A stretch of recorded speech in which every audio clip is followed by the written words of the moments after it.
এই বিএসএফ এর গাড়ি চেক হয়।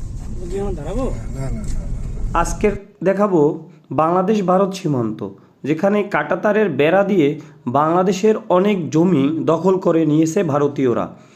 এই কাজটি করতে পেরেছে আমাদের দেশের নতজানু সরকারের আমলে। আর বাংলাদেশ যখন বা ভারত পাকিস্তান যখন দেশভাগ হয়, তখন ওরা সুন্দর জায়গাগুলো দখল করে নিয়েছে, যেরকম পাহাড়ি ভূমি। ওই যে সব বাংলাদেশের গরু, বাংলাদেশের লোক, এই যে বাংলাদেশের গরু দেখা যাচ্ছে, ভারতের সীমান্ত সড়ক দিয়েই আমরা যাচ্ছি, তো ভিডিওটি সম্পূর্ণ দেখুন আর সেই জায়গায় নিয়ে যাব। ওই যে গরু টরু সব, এই যে বিএসএফ, এই বর্ডার বিএসএফ রা বাবু সীমান্ত, এই যে কাঁটাতারের বেড়া, এই ওই পাশে বাংলাদেশ, এই পাশে আমরা ভারতের সাইডে আছি। বর্ডারে এই কাঁটাতারের ব্যবস্থা থাকার পরও ভারতীয়রাই মূলত বেশি চোরাচালানির সাথে যুক্ত। কারণ দুই দেশের মানুষই যদি এই চোরাচালানির সাথে যুক্ত না হয়, কখনোই এক দেশের পক্ষে সম্ভব নয়। তো ভারতীয়দেরও আমি দেখেছি যে চোরাচালানির মাধ্যমে বাংলাদেশ থেকেও পণ্য নেয় এবং ভারত থেকেও পণ্য পাচার করে বাংলাদেশে।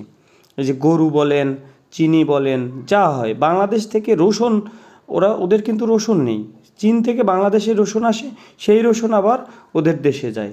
তো যে সীমান্তে ঝামেলা সেটাই দেখাবো। আমরা আছি বাংলাদেশ ভারত সীমান্ত, এই হচ্ছে কাঁটাতারের বেড়া, আমরা ভারতের অংশে আছি। খুবই এক্সাইটেড। দেখুন, এখান দিয়ে নাকি চোরাচালানি হয়, অবৈধ জিনিসপাতি আপ ডাউন হয়। দাদা বললো, আমাদের ড্রাইভার, বিএসএফ আছে, একদম সোজা চলে গেছে এরকম বর্ডার। দেখুন ভারতের হচ্ছে বর্ডার রোড কত স্ট্রং, আর আমাদের সাইডে কিছুই নাই। এরা খুবই স্ট্রংলি এই বর্ডার রোড মেনটেন করে। খুবই এই বিএসএফ আবার বিভিন্ন জায়গায় চেকপোস্ট আছে, ওরা কঠোর নজরদারির ভিতরে রাখে। এই কাঁটাতারের বেড়া দেওয়ার সময় বাংলাদেশের অনেক অংশেই জমি দখল করেছে, যেটা নতজানু সরকারের আমলে সম্ভব হয়েছে। এই যে দেখা যায় পিছনের বরাবর, এটা ওদের পাহাড়ি অঞ্চল ঘেঁষে থাকার কথা ছিল, কিন্তু না, ওরা আমাদের অংশে এই যে কাঁটাতারের বেড়া নির্মাণ করছে। তখন তো আর প্রতিবাদ করে নাই ওই সরকার। এই যে ওরা কত শক্তপোক্তভাবে এই বেড়া নির্মাণ করছে, যেটা শুনলাম আর কি। আর যখন ভারত পাকিস্তান ভাগ হয়, তখন ওরা যে পাহাড়ি অংশটা এটা সম্পূর্ণ দখল করে নিয়েছে, কিন্তু এই অংশটা কিন্তু বাংলাদেশের হতো।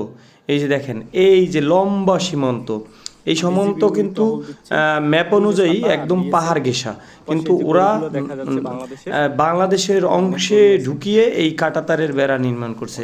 এটা আমাদের যে ড্রাইভার, সে বলল যে তখনকার সরকারের সাথে ডিল হয়েছে, তাই এই বেড়া নির্মাণ করতে পারছে। জানি না যদি ভবিষ্যতে এরকম কোনো সুযোগ হয় বাংলাদেশের জনগণের, সেক্ষেত্রে এই ধরনের বেড়া উপড়ে ফেলে আমাদের জমি অবশ্যই দখল করে নিব। আর কি বলবো, যত সৌন্দর্যমণ্ডিত আপনি যা বলেন, এদিকে যে পাহাড় বলেন, সব আমরা নিচু ভূমি আর ওরা সব উঁচু ভূমি, ওরা সব দখল করে নিয়েছে। আর তখন দেশভাগের সময় আসলে মানে আমাদের সাথে এক ধরনের প্রতারণাই শিকার হয়েছি। আমরা কতটুকু জায়গা পেয়েছি।